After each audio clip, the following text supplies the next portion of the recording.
All right, welcome everybody to another episode of Golden Dunkers Live. It's been a while since the end of the season, but we've been saving the best for, I guess, the summer kickoff. As you can see behind our guest, he's got a lot of stripes, is what you'd call it in the basketball industry, with a lot of jerseys, a lot of places he's been. So without further introduction, I just want to introduce today's guest, Coach Joe Esposito. Coach Esposito, what's going on? No, not much, man. Good to see you, buddy. Good to see you as well. Good to see you as well. Before we, I guess first, let's just jump in. Let's talk a little bit just about you, about how Minnesota, that jersey behind you, even got connected to you, and why the topic of the show is TubbyTime TBT. Well, there's so much to talk about and touch base about. But the first thing I want to tell you is, not people don't know, but I was the one that brought you to Minnesota. Now, let's make sure that's clear now. I was the first one to call you. I knew about you. I saw you play, and you were looking a little different. You had a little longer hair, and I didn't know if Tubby was gonna like. I didn't know if Tubby was gonna like that long braid you had in the back of your head, and then we got your grades, and you scored a perfect score on a SAT or ACT. People don't know that. They probably have no idea how bright you were coming out of high school. But I am the one that brought you to Minnesota. So all the great accolades, people love you there. You think they would send me a box of chocolates or something for all the great things that I did to bring you there. But you were a great guy, a great teammate. You know, that's something that is so important to a lot of guys. You knew your role. You came hard every day and practiced. You knew you were never going to be a superstar in the program, but you were able to just niche your way in where you made a difference. And that's something that kids nowadays don't know. I'm actually a high school coach now, and teaching kids to be teammates is like the hardest part of the job. No one wants to accept a role. So you did that awesome, and I'm proud to be on here with you, and it's great seeing you, and I'm glad you're doing well in your career.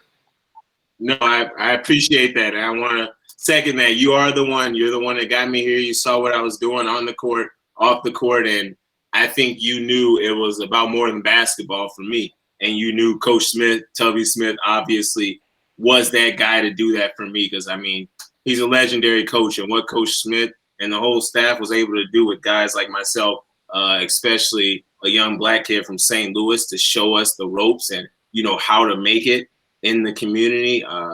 It was huge. It was huge. And yeah, no, the long braid, the long hair, that was a real thing. If you're from St. Louis, dreadlocks, all the long hair, we did that. But now it's a little shorter. But that time was a great time. And, we're so many of us are thankful, from the Andre Hollins to the Joe Colemans to the Rodney Williams behind you, the Trevor Mbakwe's. We're thankful for your staff. And, those are names, whether it's them on the court, myself off the court, that Gopher fans really cherish now. And so, we're thankful for your staff for bringing us in. And it was a great place. We absolutely loved Minnesota. Still to this day, it hurts that we were let go after such a great season.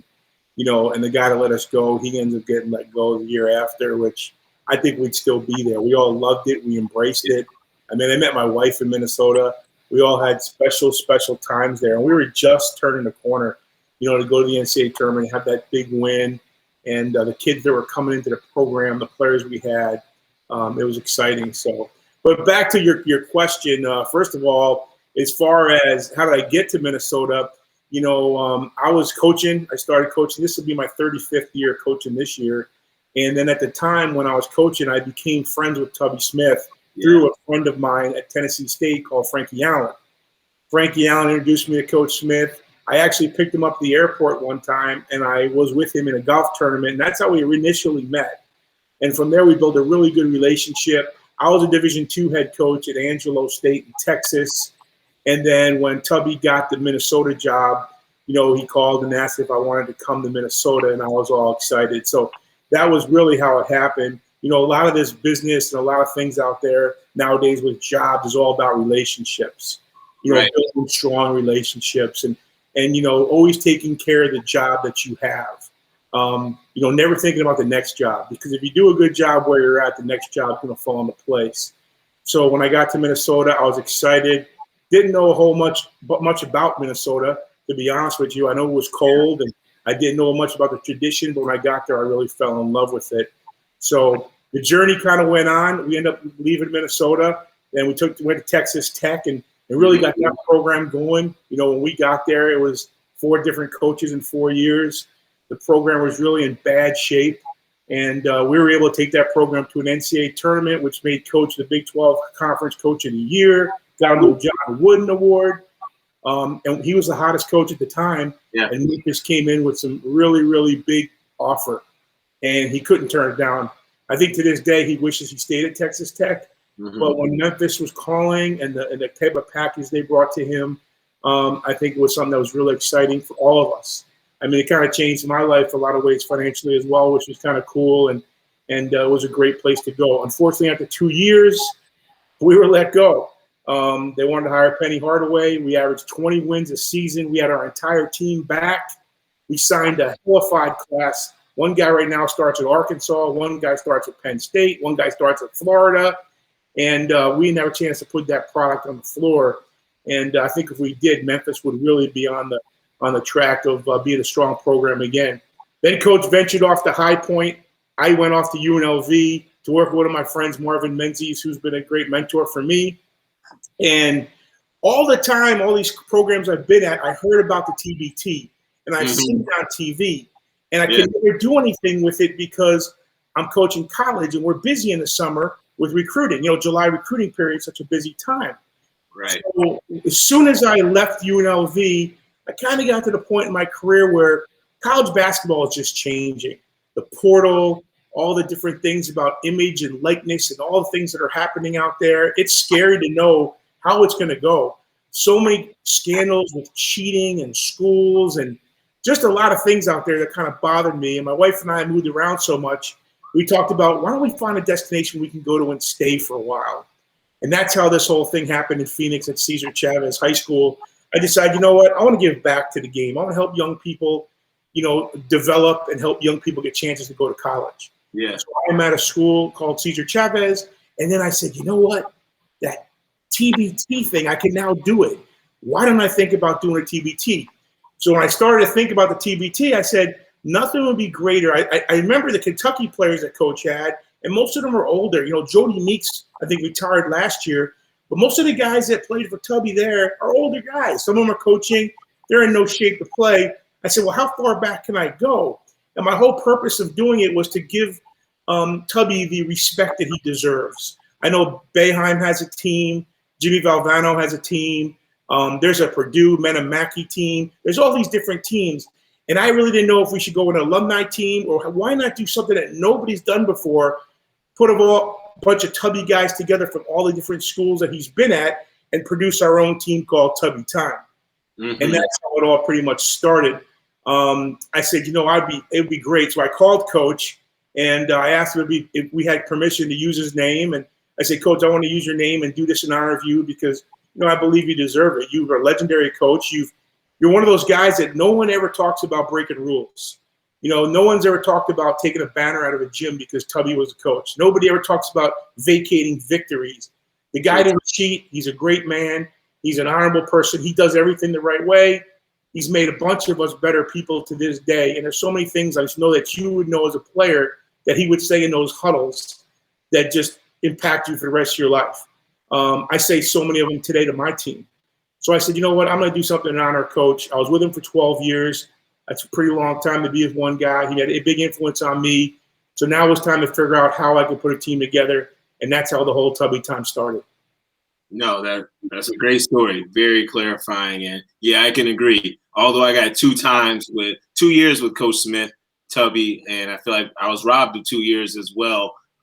There was so much I learned, especially being the reason I came was to learn under a coach like him.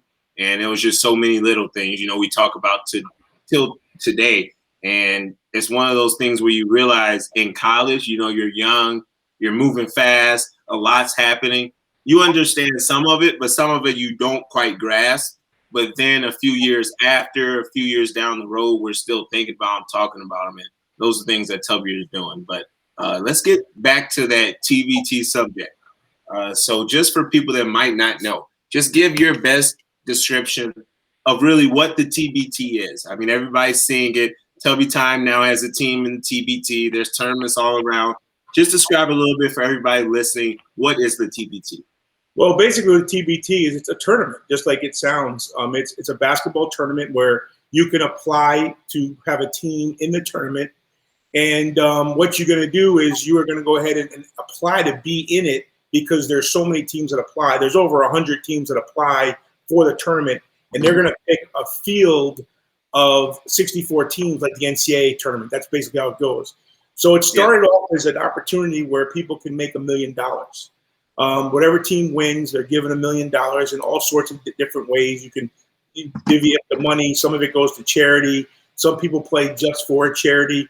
All sorts of things they'll do in the TBT. So the TBT started a bunch of years ago, and it just kind of grew. It grew to the fact now where ESPN is got every single game. So all the games will be televised on ESPN, and it became a really, really popular deal.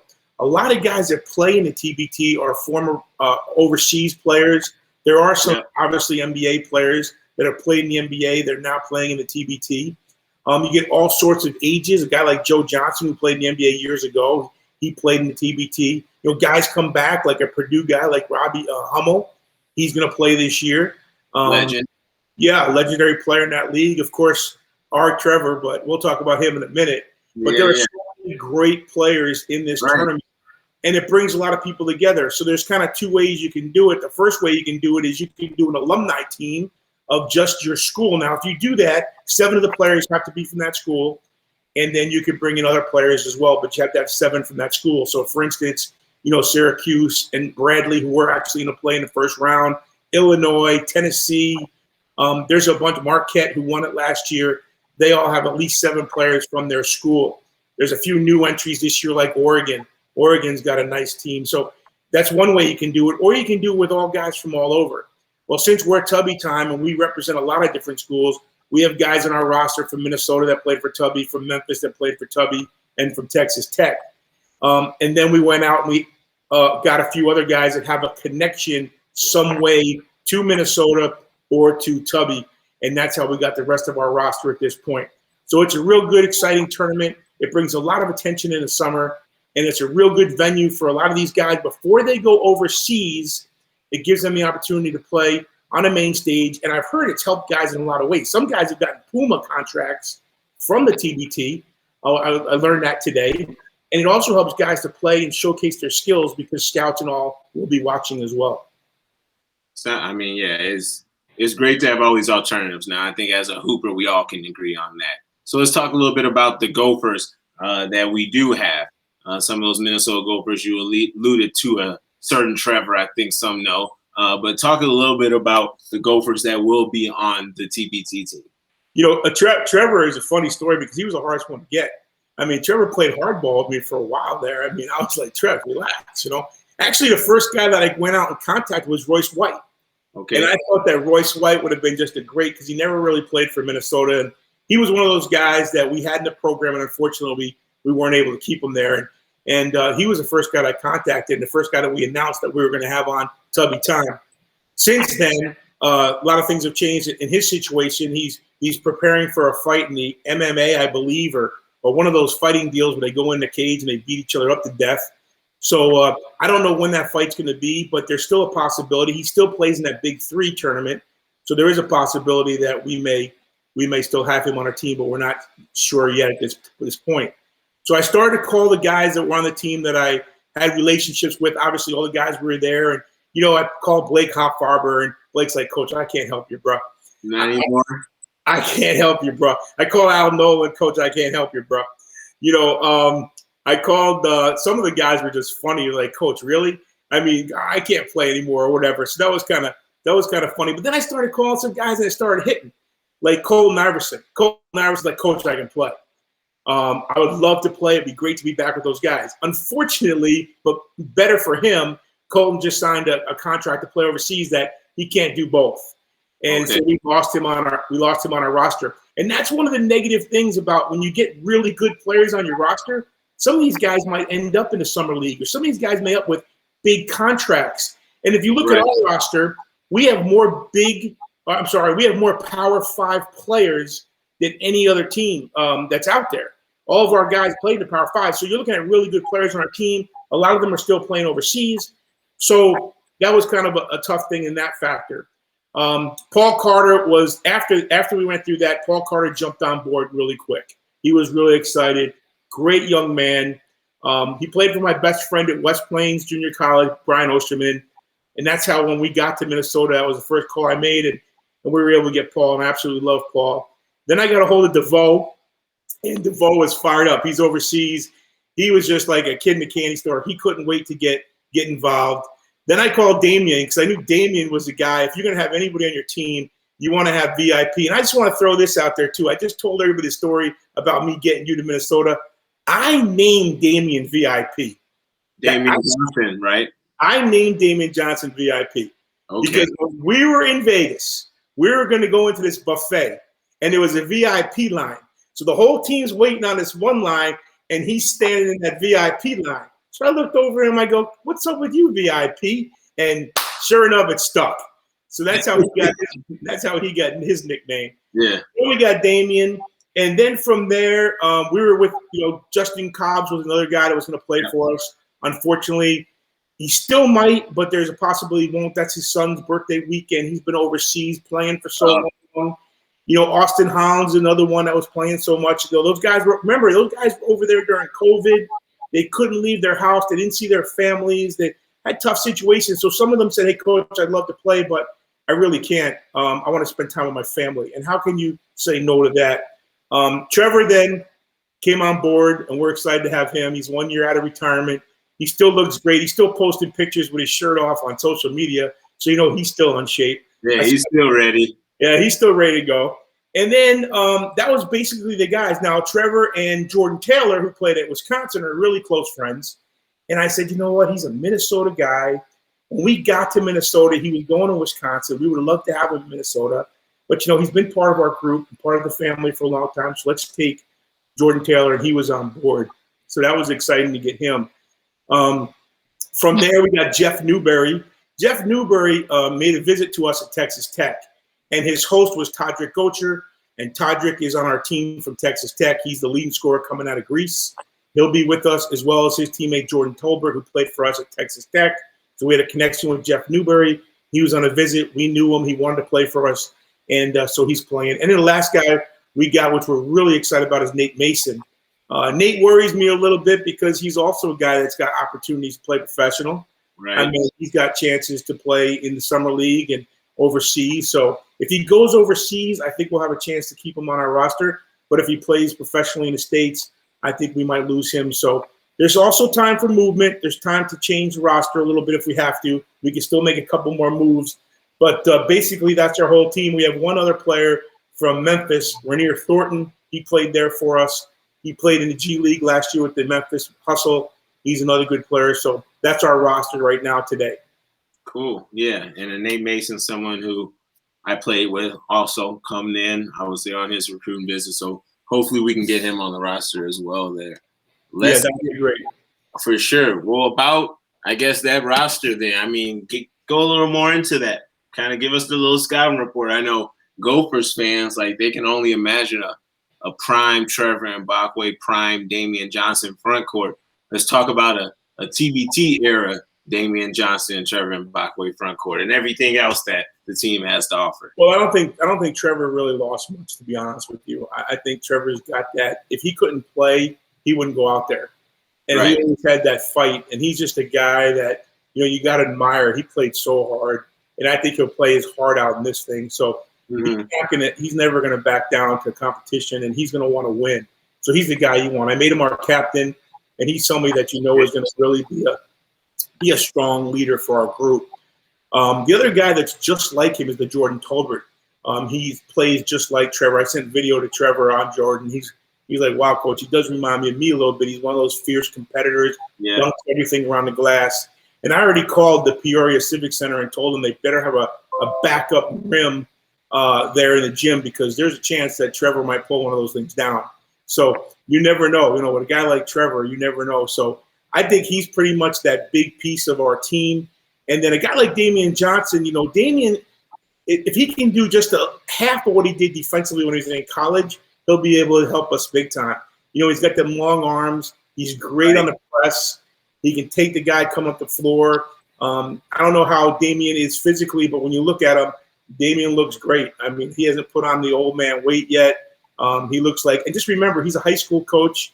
He's doing a great job. He's in the gym every day with his kids. So I expect him to really be a big factor for us. And I think he can really help. Paul Carter is a machine, still plays every day. I mean, you see him on social media. He's got that left-handed stroke. I mean, he can still play. He can play the 3, the 4, the 5, and he can shoot the ball for us. So I'm really excited about Paul and what he brings to our team as well. I think he's going to be one of those guys that'll do anything. You know, Paul's a guy that, you know, you just tell him to do something, he'll go do it. And hopefully, you know, with his abilities, he can make a big difference. Nate Mason, obviously, as strong as he's at the guard spot, he's somebody that can really help. He can score the ball. He's quick. He's got a killer instinct. Something about Nate. You know, Nate can score at all levels. And that's what I like about him. His game is real versatile. I always loved watching him. You know, I watched every Minnesota game after we left. I still love Minnesota basketball. I hope the program does well. I'm always rooting for him. And watching Nate Mason was really a fun thing to see. So hopefully we'll have him and see how that goes. DeVoe still got it. I mean, DeVoe is overseas. He was playing in the playoffs. I just talked to him a couple days ago. He still got it. He can shoot it. You know, he carried us in that tournament. If you remember back when we went all the way to play Ohio State in the championship game that year, where we had to beat Purdue and we had to beat Michigan State, DeVoe took us on his shoulders and carried us all the way. And then we got in the NCAA tournament. That was one of the most exciting times of being at Minnesota. DeVoe still has it. He plays, you know, he's playing professionally, and I think he's going to be a big factor for us. Jordan Taylor plays over in China. He still can play. I mean, he can score. He just – Jordan's got a way about him. You know, he just got that swag about him when he has that ball in his hands. He makes the guys around him better, and I think we got a really good guards when you add Jeff Newberry, who's very, very athletic, a Todrick Gocher from Texas Tech that can really shoot it and can really score. Like I said, he was leading scorer in Greece last year. We're looking at a team that's got a lot of talent and a lot of potential. Then Rainier Thornton, the kid from Memphis, is just a dog. He's a tough dude, 6'7", real strong, real physical. You know, he's another guy that can really help us as well. So we may be adding to our roster. We may add a few pieces. Obviously, if Royce wants to come, we're all excited about bringing Royce because everyone always want to see Royce and Trevor play together. It never happened. But if you look at that team we had in Minnesota that year when you had the Royce and the Colton, you know, and all the people that we had in that team, it was a special group. And we're trying to get them all together, and hopefully we can. Unfortunately, we were gonna have Reed Travis. I don't remember Reed Travis. He played in Minnesota. He ended up going to Kentucky at the end of his career. He played in California. I believe he was at Stanford. He went to De La Salle High School, but unfortunately he had surgery on his hand. So we're trying to find some other Minnesota guys. And even though it's a Tubby team, we're trying to find people that were connected to us in some way. Yeah.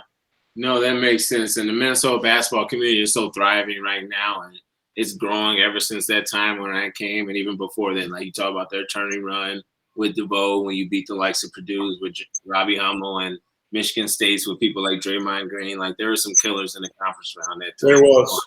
People out there with Jared Sullinger. A lot of pros. There's a lot of pros that were producing the Big Ten during that time. And there were so many great players at Minnesota. You know, when you think about the city of Minnesota, when we were there, you know, there was a little 6th grader, 7th grader named Tyus Jones. And I can remember my daughter telling me, we lived in Apple Valley, and I remember my daughter saying, "Hey, there's a kid on the playground that's really good." And I was like, "Guys, you need to come here. I think he can play for the Gophers." I said, "Baby, 6th grade. What are you talking about?" Right. Sure enough, I went out to that playground and I said, "You know what? He can play for the Gophers." And he was a heck of a player, and his brother. And then you look at all the guys that came out of Apple Valley, and just the Minnesota basketball was just because there's not a lot of schools. You know, if you go to Minnesota, where else you're going to go? You know, that's the kind of the thing that happened with a lot of guys. But what a great place to recruit players. The coaches are great. There's a lot of good coaches in that state, and it's a super place to recruit. For sure. No, yeah, that's something I was gonna say. 2011 when I first came, Tyus Jones, I think, was like a sophomore. At that time, Tubby had all us playing in the Pro-Am. So we all got to see what Tyus was about during that time. And I was like, wow, he's not in college yet. Remember, he was doing some stuff that we hadn't seen before. But yeah, to your point, since that time, Minnesota basketball has definitely been on the rise. But if we're in the scouting phase right now, let's look a little bit towards that first round matchup. So if people don't know, the official brackets for the TBT, the basketball tournament, were revealed today with the first games beginning July 16th. So let's talk a little bit about the first round draw against the Bradley team. Coach, what have you been able to see? What have you seen going on with that matchup? I got my great assistant coach, Brian Bender. So he was another guy that was at Minnesota. He was, I guess when you were there, he probably was a video coordinator. He was a student manager when we first got to Minnesota. And then he worked his way up, and now he's a head coach. He's a head coach at junior college in Mississippi, and he's actually going to be my assistant coach. And he's already been watching video on this team. He's been checking out the team and what they can do as far as Bradley goes. Now, one of the things is they're a co-host of the tournament. So them and Illinois are the two co-hosts. It's kind of funny that if we beat Bradley, we'll probably play the House of Pain, which is Illinois, Dimitri McCamey, and all the guys that we played against back when we were at Minnesota. We're not looking ahead, of course, but Bradley brings a tough, from what they've been in the past, they've been a really tough team at TBT. They're a team that can shoot it, play a cerebral game. They're a team that does a really good job of playing team basketball. So for us, I think that's going to be a tough matchup, especially when that arena is going to be full of people from Bradley. Where the last game of the night, it's going to be that feature game, and it'll be exciting to see. So I can't give you specific players on the team yet. We haven't really pulled it there. I've been working on our roster still. TBT's got a lot of work. Everyone thinks it's just you go play. There's a lot of work to do. There's so much of stuff as far as the hotels, figuring out when the guys are going to get there, COVID shots, who has them, who doesn't have them, all sorts of information, picking your logo design. I really like our logo design. If you notice, there's a picture of Tubby with his hands up when he cut the neck down when he was at Kentucky. That's a Sports Illustrated photo that we use for that logo. But just approving logos and colors and uniform sizes, there's a lot to go on with this. It's a full-time job, to be honest. And then promoting your team on social media, because one of the things that gets you into the tournament is you've got to have a social media presence. You got to have people really want to see you in there. So some teams get in, some teams don't. How do they make the difference? One of the criteria is following and followers. So I think the Bradley game will be good for us. We're going in as a 10 seed, which I think is a little low, to be honest with you.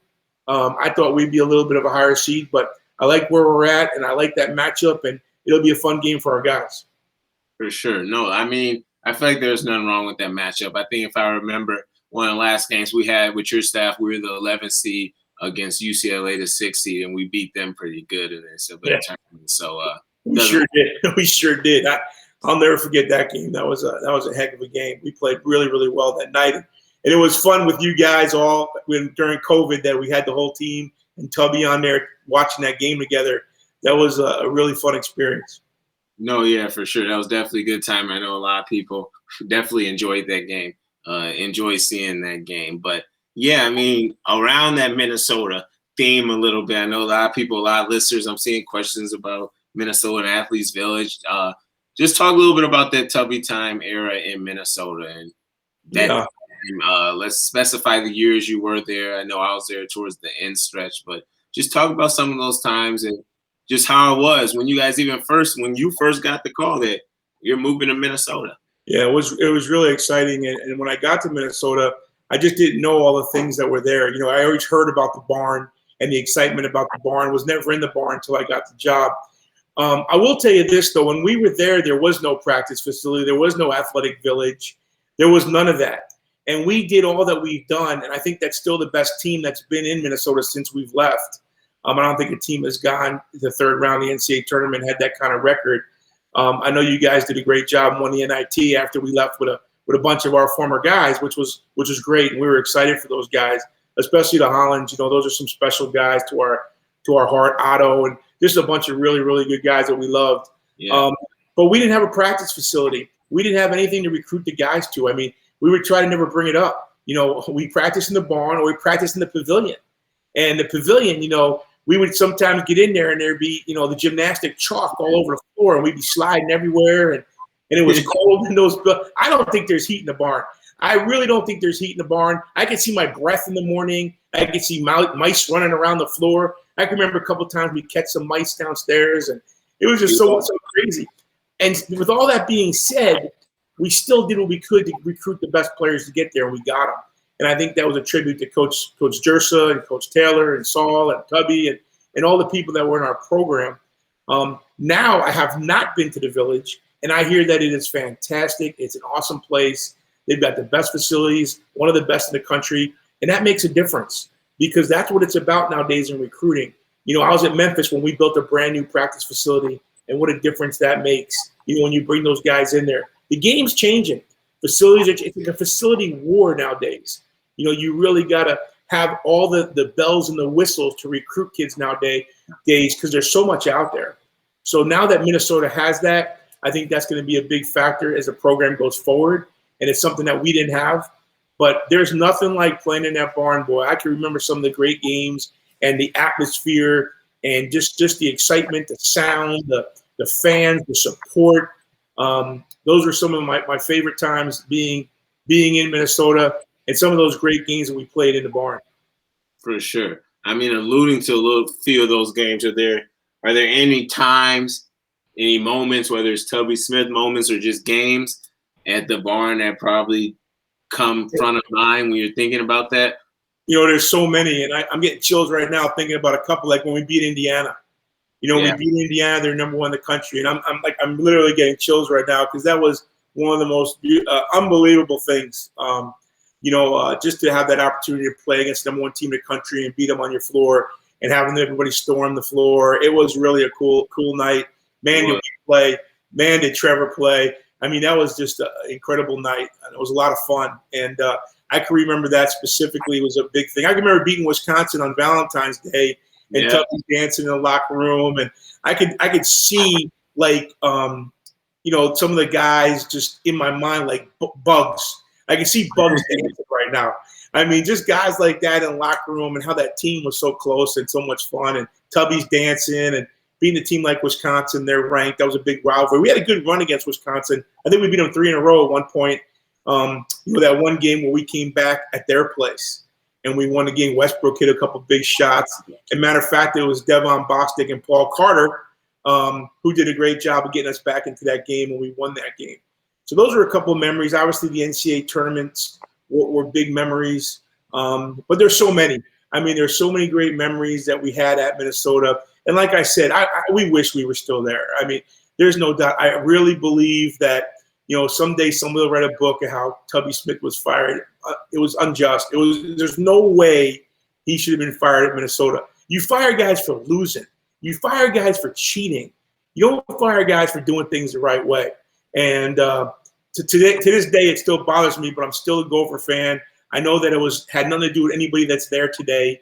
And sometimes, you know, administration thinks the grass is always greener. It didn't work out the greatest, and now they'll hopefully give it a shot with Coach Johnson. Ben will do great. We're hoping that he does a great job, and I'm sure he will. Yeah, for sure. Yeah, I'm just thankful. We're all thankful to be able to have Tubby and Coach Smith on the staff. And then, like now Ben Johnson is cool that I was able to have Ben Johnson as a coach for a little bit too as well. And as you know, as alumni, it's very important to have alumni leading the way in some way, sort of fashion. You know, it's cool to have Coach Johnson, someone that's been out there, that's worn that maroon and gold, because, you know, whether it's on the court or off the court, you as a coach, like you just said, once you bleed maroon and gold, it's one of those things that stays with you. It's just how the program is. You know, I know the Dunkers, the Boosters, you know, it was very important for their connection with Coach Smith. I know Coach Smith was great with them. There were some great events, whether it was golf tournaments or other things that were happening in Minnesota during that time. A lot remember, a lot appreciate. Yeah, and great people. The Dunkers were just a fantastic group of people. And I remember speaking to them before games. You'll give them a little scouting report and speaking them up in the pavilion and just being around those folks. So we need those folks to help us with our GoFundMe. I mean, I'm trying to help these. So we have to pay to travel to Illinois. Now we got the hotel taken care of, but we have to pay. And I want to help the guys out a little bit.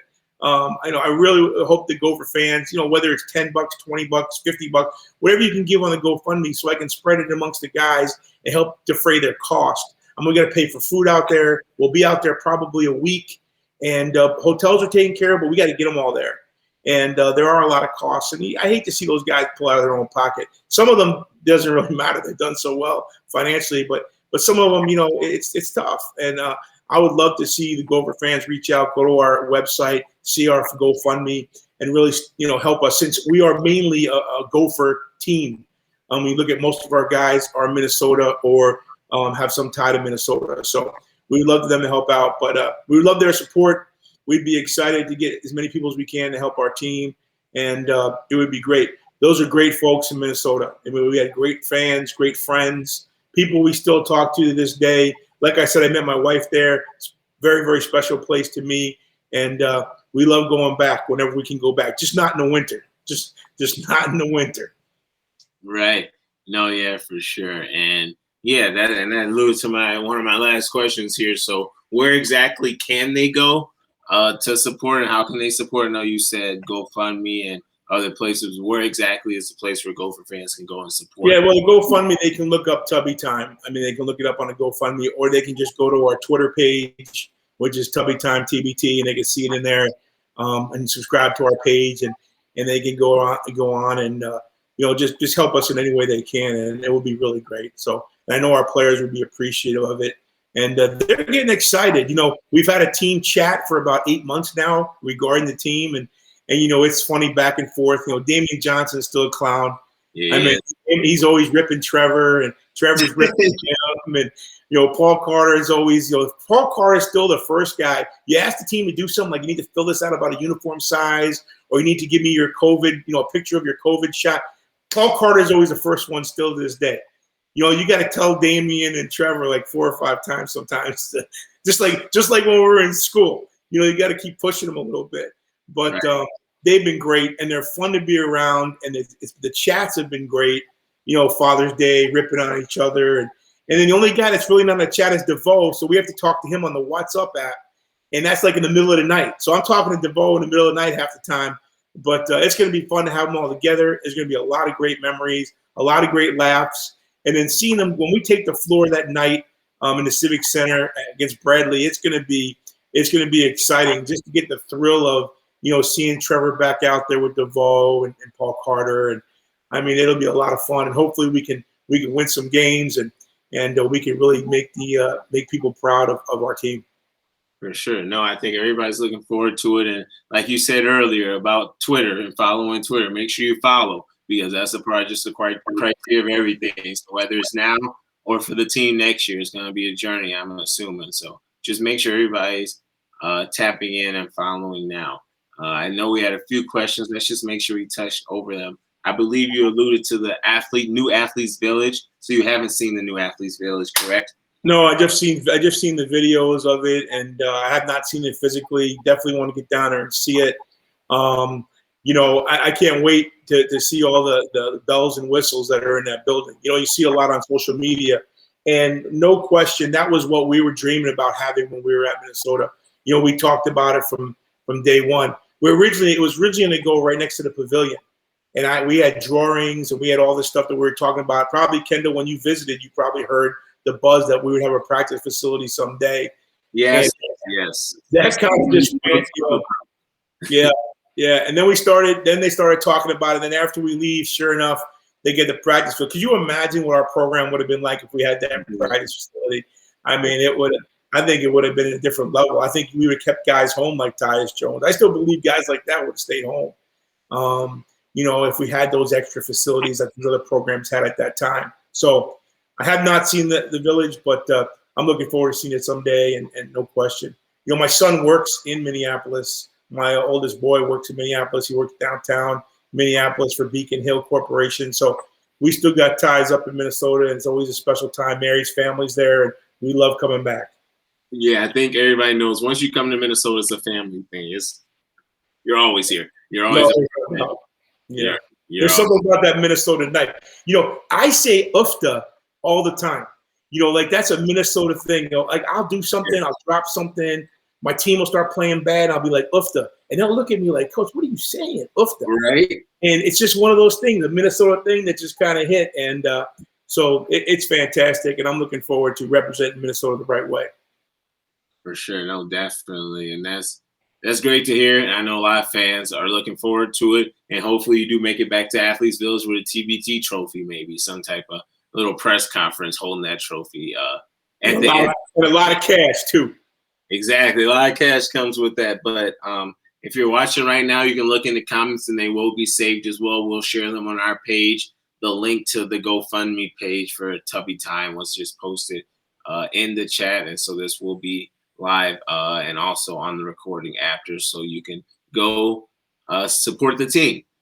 So I won't keep you too long on your Monday night here, but Gopher fans, I will let you know, hopefully before the tournament, we will be able to have at least one more check-in with Coach E and some of those Gopher players that will be a part of the team coming in here. And just before we go, someone that Coach Esposito talked about earlier, it looks like one of the first requests for the team, Blake Hoffarber, commented, Coach E, maybe it's time you ask Blake to join the team again.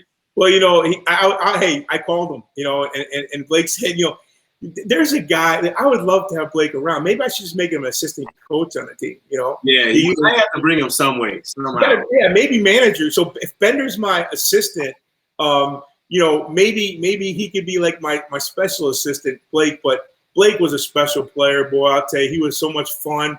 I mean, I could remember so many laughs with him and the things he did, and the great player that he was, and the great man he's become. I mean, he's got a beautiful family.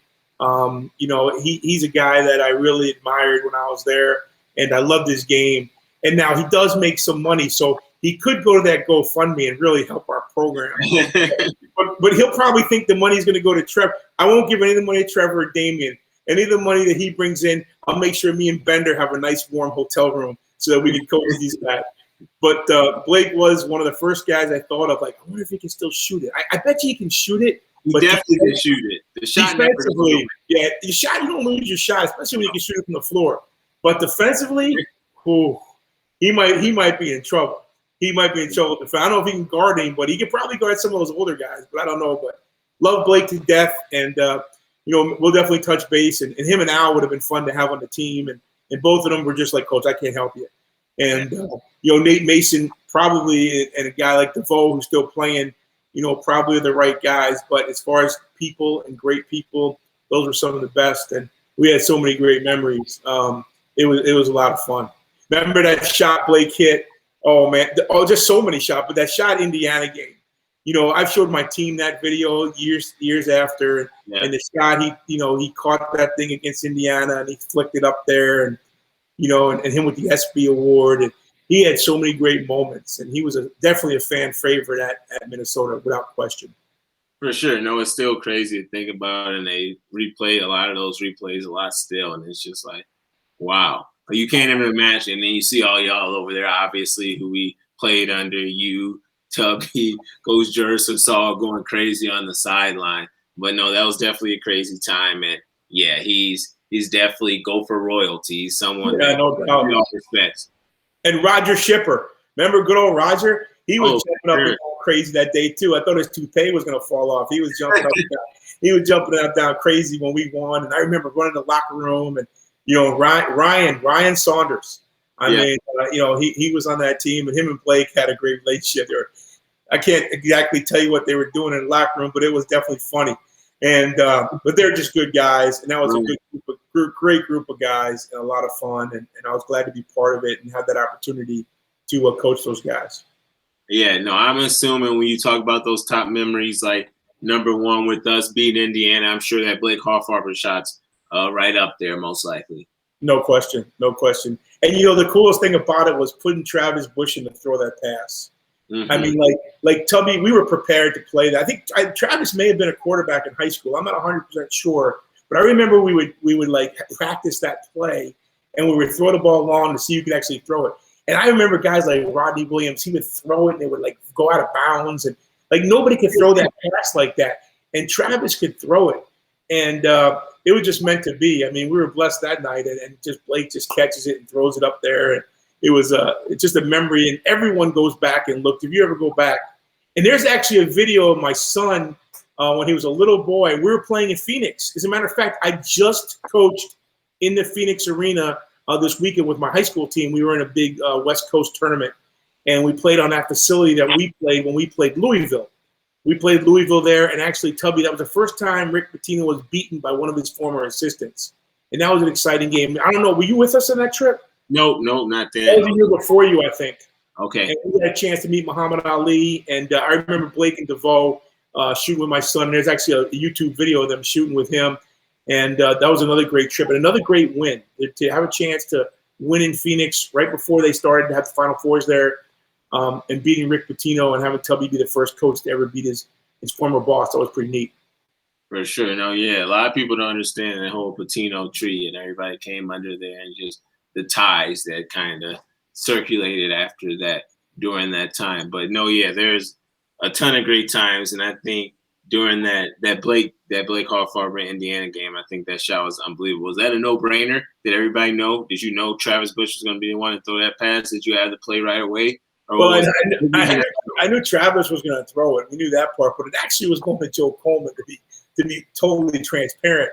I mean, I think Joe Coleman, not Joe, Dan Coleman. Dan was actually the guy. I think the ball was originally, but the way it worked out, and then Blake kind of turned the corner there, and he got it to him, and I think that was pretty cool to see that thrill. But there were so many shots Blake made and Al made. They had great careers there. Think about it, 2 NCAA tournaments, and that NIT run that we made, and all the fun things that we did when we were in Minnesota, and that's what it's all about. Those college memories. I mean, there's so many great college memories for these guys, for student athletes all across the board. And I try to tell my kids in high school the same thing every day. Like, it's special to be a college player. You're going to have memories the rest of your life. And instead of playing with that stupid Nintendo all night, why don't you go work on your ball handling?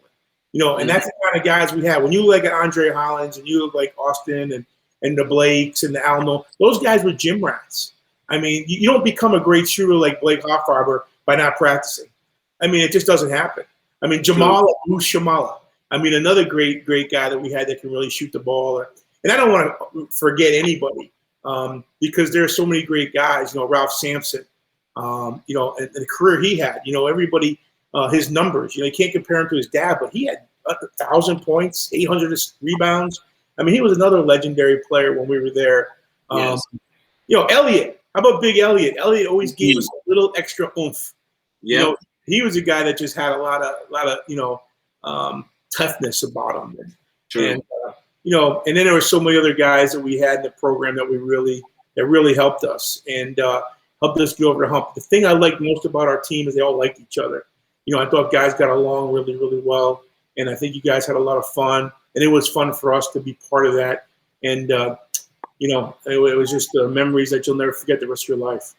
For sure, yeah. You talked about that NIT. You talked about us winning that NIT, which was a great time. But freshman year, my freshman in 2011, a lot of people don't remember. We went to the NIT. We made a good run there. We were just such a young team during that time, but beating guys like a lot of pros during that time, like Terrence Rosses and guys like that from Washington, and playing Stanford. So there was a lot of good memories during that time. Doing that, going to the Bahamas. That's probably one of our favorite memories, right? We always had the fall tournaments. We got to go to Maui later, right? But who we beat? Who did we beat in the Bahamas? We beat West Virginia and North Carolina. Yeah, we were down in the Bahamas. So Bahamas was a good time. We played some great teams, and the resort and just being around there, it was a good time. It was good memories, and just being with Coach Smith and the whole team and the players. Yes, it's definitely something we can't forget.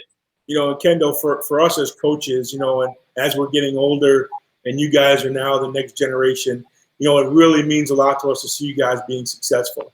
I mean, we're really proud, and we talk about it as coaches. And when I'm on the phone with Coach and I tell him who I've talked to, or he's like, who you talked to lately? And I go, well, I just talked to Trevor last night, or I talked to, and when he hears all the positive things that are going on, it means a lot to us. Like we mentioned Blake before and his beautiful family, and he's got a great job.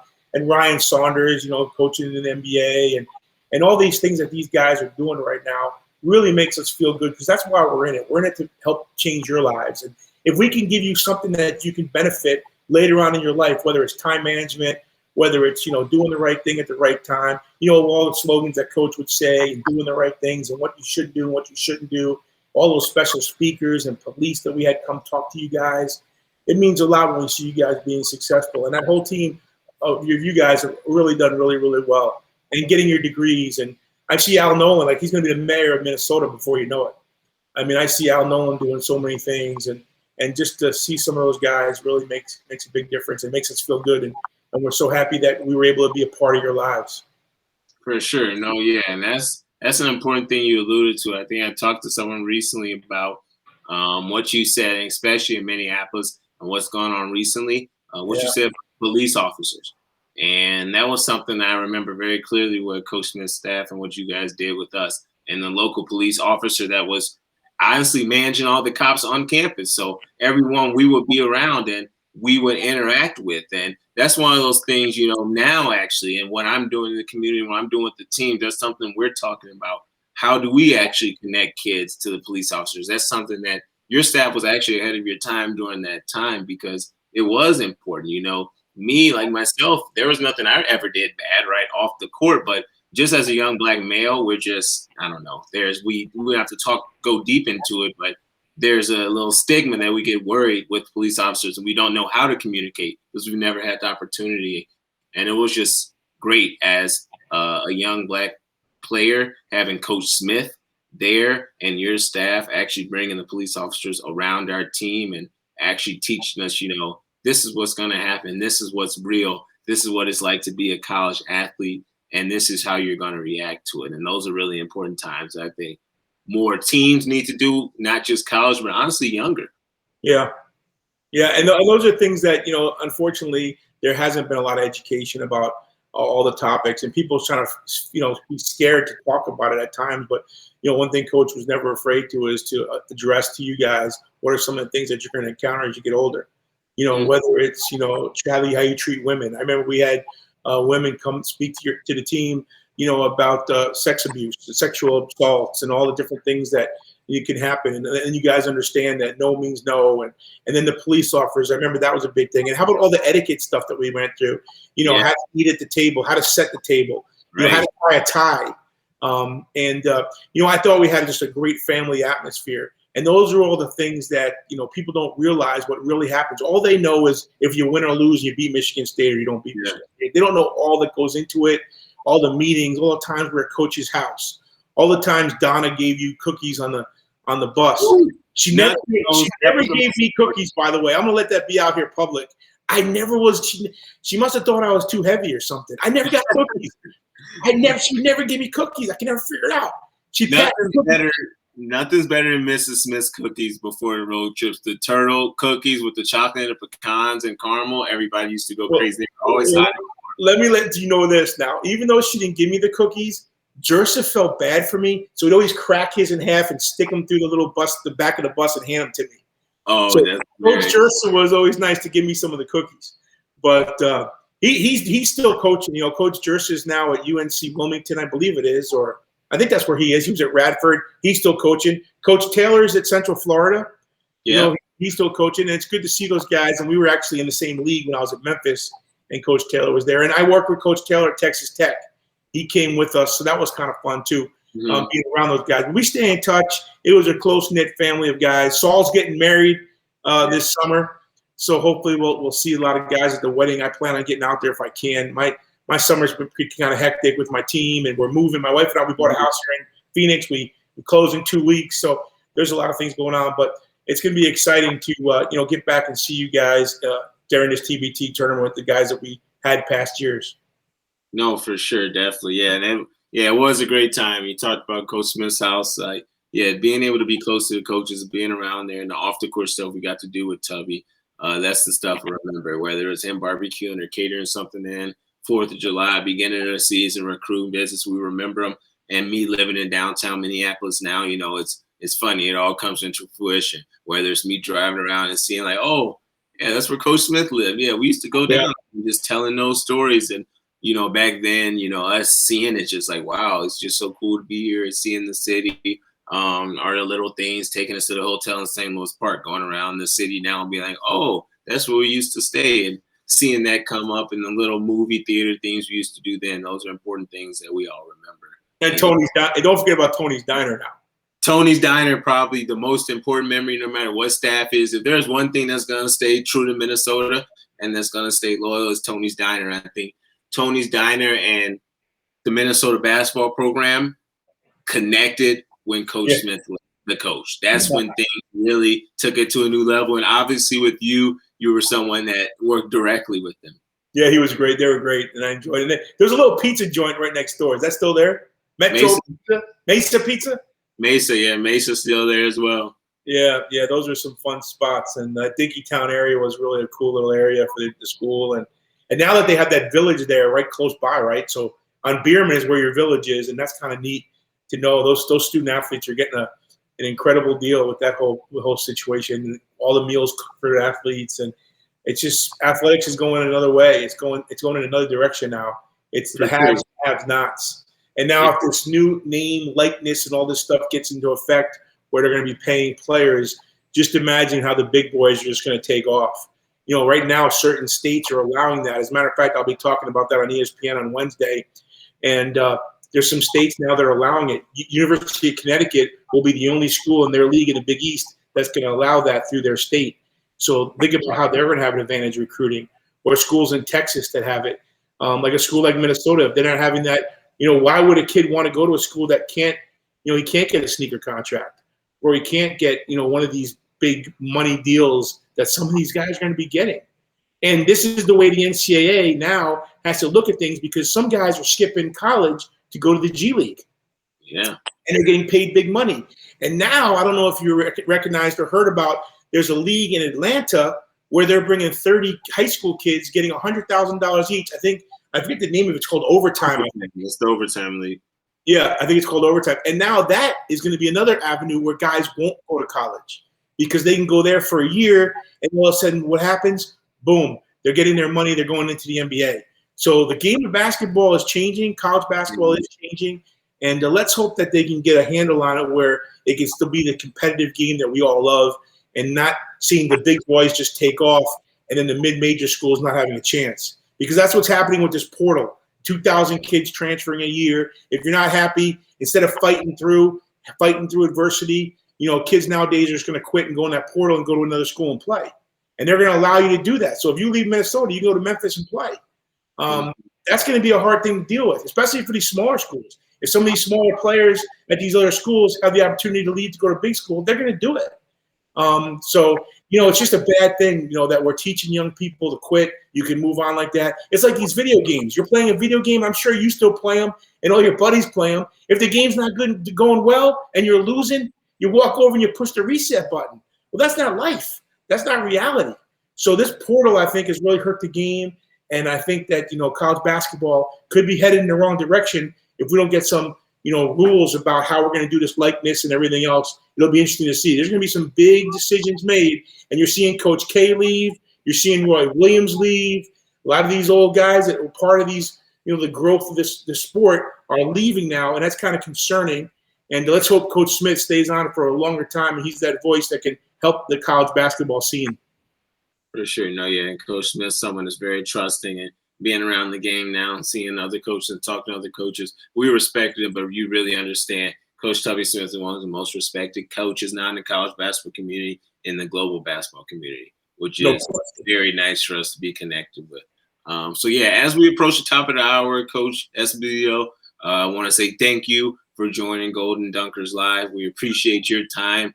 Again, you can support the TubbyTime TBT team with the link in the comment section here that you will be able to see after as well. We will be sharing this live on all the Golden Dunkers pages, as well as the TubbyTime TBT pages, whether it's on social media, on Twitter, Facebook, Instagram, various places. And again, we will be looking to have one more episode before the team gets live on July 16th. But until then, let's support and push those guys from the Gophers. So again, thanks, Coach E, for your time. No problem. Thank you, man. I'll talk to you soon. Thank you.